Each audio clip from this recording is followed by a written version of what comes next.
God said, all right, Amos, for a second time. For the second time, Amos.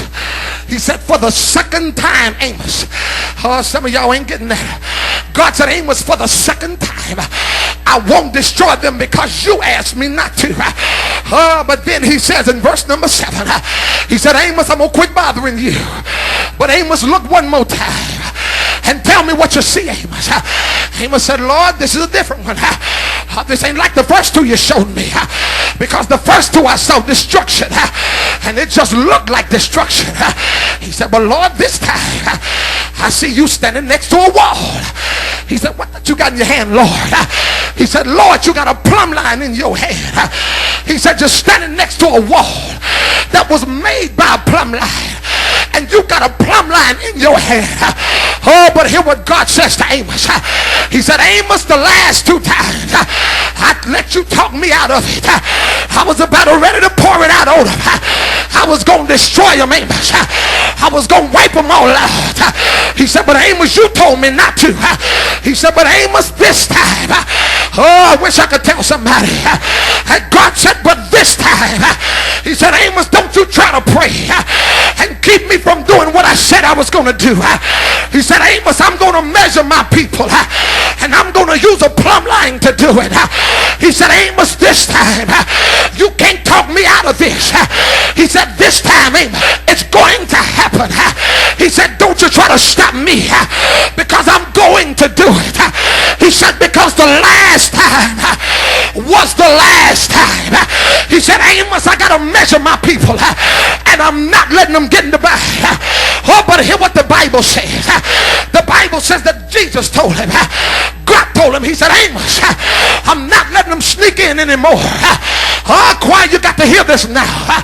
What is the significance of a plumb line?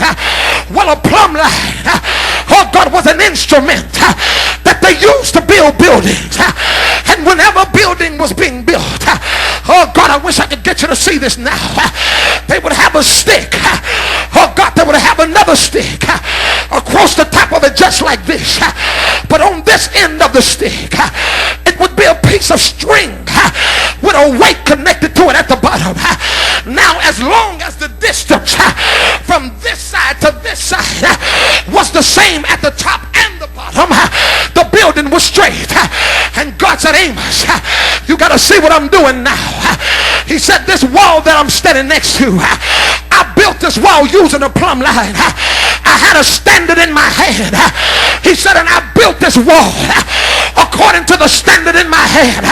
He said, but Amos, I'm coming back a second time. And this time, I'm not coming back to build.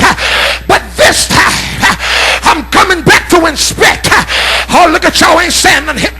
He said, this time, I'm not coming back to erect a wall. He said, but rather this time, I'm coming to inspect a wall. He said, I got to stand next to you. And I got to measure you to the plumb line to see if over time you started to grow crooked. Oh, look at y'all ain't talking to me. He said, I know you were built straight. I know you were built with a standard. But over time, he said, but over time, have you started to grow away from the standards of God? God said, over time, have you stopped praying like you should have been praying? I know you were built right. I know you were okay in the beginning. But how are you right now? Are you still living holy? He said, I got to come up here. I'm coming to the choir.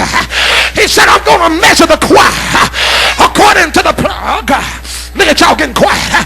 He said, I got to measure the choir according to the plumb line. I got to measure everybody. He said, I got to go find some ushers.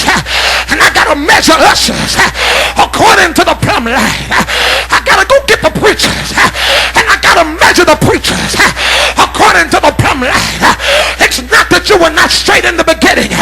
But after a little time has passed, have you started doing stuff that you know you shouldn't do? He said, I got a standard